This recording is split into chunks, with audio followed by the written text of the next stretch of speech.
alunos do nono ano da Escola Elizabeth Câncio Esteves.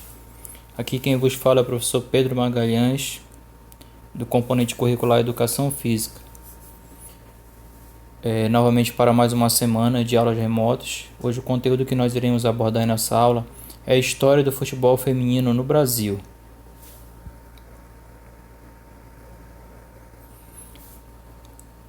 Contar a história do futebol feminino brasileiro é mais do que lembrar gols, vitórias, derrotas, lances marcantes de seus personagens. É falar sobre resistência, descaso e barreiras quebradas. É lembrar períodos de proibição, preconceito e amadorismo. É impossível contar essa história sem falar da maior de todos os tempos, da única jogadora eleita 6 vezes a melhor do mundo, a Rainha Marta. Conheça a trajetória da modalidade, que em um século passou de atração de circo a celeiro de talentos. Mais à frente vai entender todos esses pormenores aí da história do futebol feminino no Brasil. Tudo começa nos anos 20 e 30. As primeiras referências de partidas de futebol disputadas por mulheres surgiram nos anos 20. Os registros de jornais mostram a prática ainda de forma muito tímida no Rio de Janeiro, São Paulo e Rio Grande do Norte. Então não era nada ainda profissional ainda, não era nada regulamentado ainda no futebol feminino. Pode parecer piada, mas o circo traz algumas das primeiras referências do uso das palavras futebol feminino. Era tratado como uma performance, um show, não uma partida. Então, como a gente vê nesse cartaz ao lado aí do texto, exemplifica justamente isso aí. O futebol feminino, ele não era considerado ainda, vamos dizer assim, não acontecia como acontece hoje em estádios e tudo mais. Não era considerado uma partida, era algo para exibição mesmo, acontecia no circo mesmo, como está exposto nesse cartaz aí ao lado. Então o futebol feminino na realidade ele surgiu mesmo no circo. No entanto, ele era tratado apenas como uma performance, um show, que as moças da época faziam lá no picadeiro do circo. E aí as imagens, exemplificando esse momento, são imagens reais da época. Essas imagens essas fotos, na verdade, estão expostas no Museu do Futebol, tá? Lá no Rio de Janeiro. Aí as moças aí todas uniformizadas para fazer essa performance, como era chamada assim na época, uma exibição no circo. Em 1940 acontece a primeira aparição. Até a década de 40, o futebol entre mulheres era longe de clubes ou grandes ligas. O que se sabia era de prática em periferias. Não há registro de uma seleção. Apesar de ainda não ser proibida, a modalidade era considerada violenta e ideal apenas para homens. Então aí já começa a entrar o quê?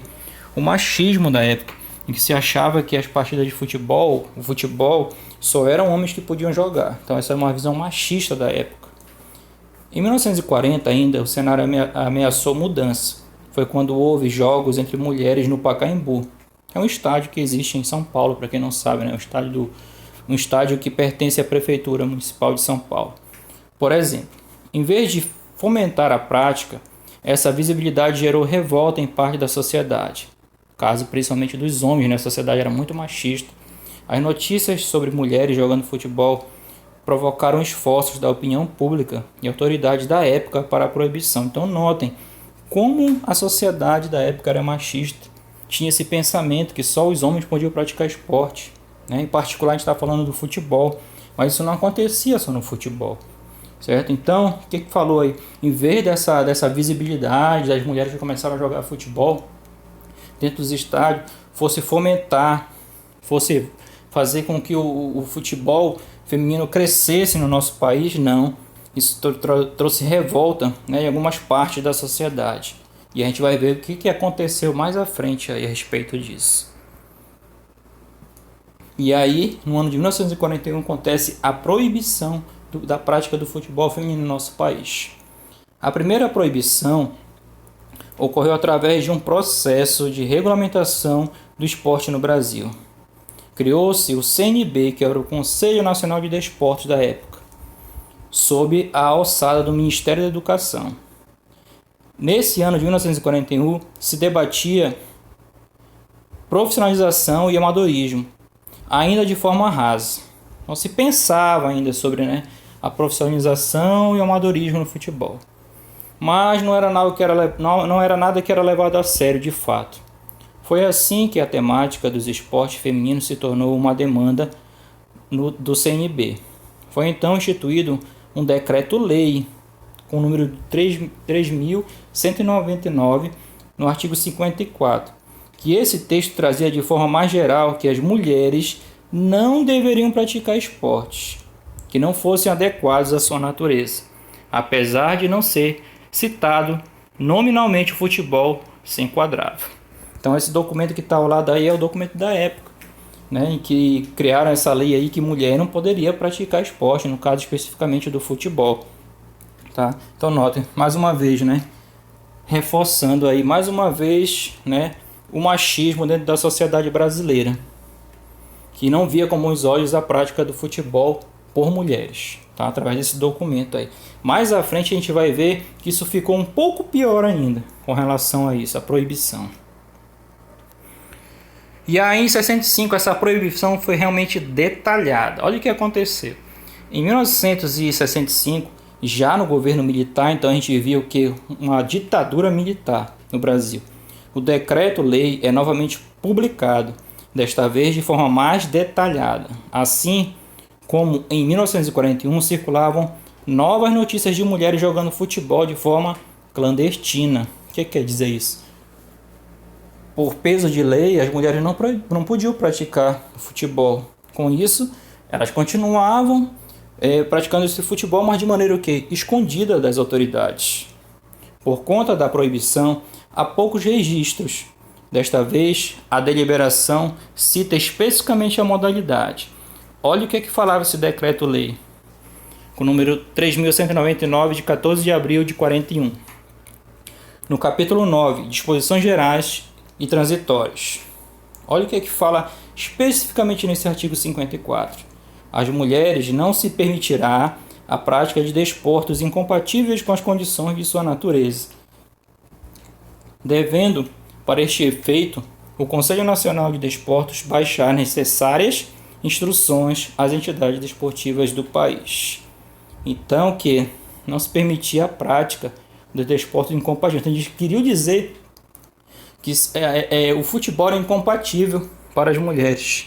Hoje a gente vê que a realidade é bem diferente, graças a Deus, A realidade é bem diferente.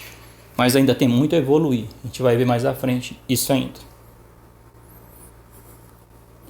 Em 79, pessoal, em 1979, para ser mais específico, foi o fim da proibição. Apenas no fim da década de 70, foi revogada a lei que proibia as mulheres de jogarem futebol. É o início de uma nova jornada para a modalidade entre as mulheres. O fim da proibição, no entanto, não muda tudo da água para o vinho. O futebol feminino não recebe estímulo de clubes e federações. Ainda não foi regulamentado e segue enfrentando proibições pelo país. Então o que acontece? A lei foi revogada, não é mais proibido jogar futebol no Brasil. As mulheres não são mais proibidas. Mas o que acontece? Em contrapartida, o futebol feminino continua sem apoio de ninguém. Não é um esporte, não é uma profissão regulamentada, assim como já era dos homens, no caso. Então, é uma coisa ainda que não tem apoio nem dos clubes, nem das federações, nem de ninguém. E com isso, continua a enfrentar problema aí no futebol. Praticamente continua sendo proibido, porque não tem o apoio de ninguém para se desenvolver. E aí, em 83, acontece essa tão sonhada regulamentação. Apenas em 1983 a modalidade foi regulamentada. Com isso, foi permitido que se pudesse competir, criar calendários, utilizar estádios, ensinar nas escolas. Então notem, até nas aulas de educação física nas escolas não se podia falar sobre futebol feminino. As mulheres não podiam nem pensar em jogar futebol na escola.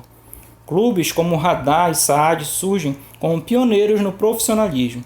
Eram alguns dos times competitivos da época. Então, esses são times que são considerados pioneiros, na história do futebol feminino no Brasil. Um clube é o Radar e outro é o Saad.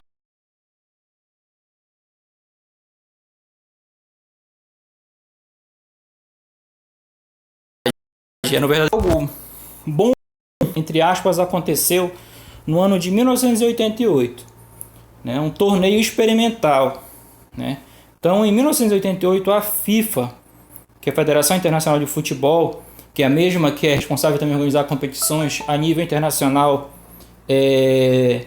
no masculino, é também hoje responsável em organizar competições a nível internacional no feminino. Então, o que foi que a FIFA fez? Ela realizou na China um mundial de caráter experimental. Ainda não era considerado Copa do Mundo, era apenas experimental, né? Era uma competição que várias seleções foram convidadas a participar e a seleção brasileira foi uma delas. A seleção para a competição foi montada, né? A seleção montada para a competição tinha como bases o time do Radar, que é lá do Rio de Janeiro, que eu acabei de falar para vocês, que foi um dos pioneiros do futebol feminino no Brasil, e o Juventus de São Paulo, que tinha talvez o time mais forte feminino do país naquele momento. Não houve nenhuma confecção especial de roupas para jogadoras. Viajaram para o Mundial com as sobras das roupas dos homens. Então o que acontece? Não tiveram nem o cuidado, né? O carinho. Então note que a discriminação no futebol feminino ainda continuava. Felizmente. Elas tiveram que usar sobras de uniforme do time masculino, da seleção masculina, para poder disputar esse torneio lá na China. Foi um torneio que serviu de pontapé para o desenvolvimento da modalidade feminina em todo o mundo. Ao todo, 12 seleções participaram e o Brasil ficou com bronze nos pênaltis. Então o que acontece? O Brasil ficou em terceiro lugar. Com toda essa falta de apoio, né, por parte dos governos, dos clubes, da própria CBF, que é a Confederação Brasileira de Futebol, era quem deveria dar esse suporte, essa ajuda, não dava de fato. Para vocês terem uma ideia, a seleção feminina, em vez de se concentrar na Granja Comari, que é um centro de treinamento que até hoje existe da seleção brasileira, hoje é tanto feminina quanto da masculina, quanto das seleções de base do Brasil. Mas naquela época não. As mulheres eram discriminadas, nem podiam ficar concentradas lá, treinar para essa competição. Geralmente ficava concentrada na escola superior do exército, que tinham que comer quentinhas, nem tinham a decência de preparar umas refeições boas para as atletas. Não, eram sempre o quê? Discriminadas. Foi um torneio, como eu falei, foi um torneio que serviu de pontapé para o desenvolvimento da modalidade feminina em todo o mundo. Mas ainda não era considerado ainda a Copa do Mundo. E o Brasil, com todas as dificuldades, as meninas foram lá e conseguiram um terceiro lugar honroso para quem enfrentava todas essas dificuldades. E aí é o pôster, né, da seleção brasileira, que jogou de azul aí nessa imagem aí e conseguiu o terceiro lugar nessa competição lá. Ficou com uma medalha de bronze, certo? Então, para a gente fazer uma reflexão de como é que era o futebol antes feminino e como é que ele está hoje. É claro que hoje a gente vai discutir isso na nossa próxima aula, que a gente vai dar continuidade nesse assunto. A gente falou basicamente hoje a respeito dessa parte histórica mesmo, como foi que surgiu, onde foi que surgiu, quais as primeiras dificuldades que o futebol feminino encontrou em nosso país. Na nossa próxima aula a gente vai falar um pouco sobre as conquistas da seleção brasileira, as conquistas das mulheres no futebol feminino. A gente vai contar um pouco da história da nossa jogadora, podemos dizer assim, não que as outras não foram, que todas são importantes nesse contexto, nessa história de formação do futebol feminino brasileiro. A Marta, a gente vai falar um pouco dela, né, que foi eleita 6 vezes a melhor jogadora do mundo. Até hoje nenhuma jogadora conseguiu ainda esse feito.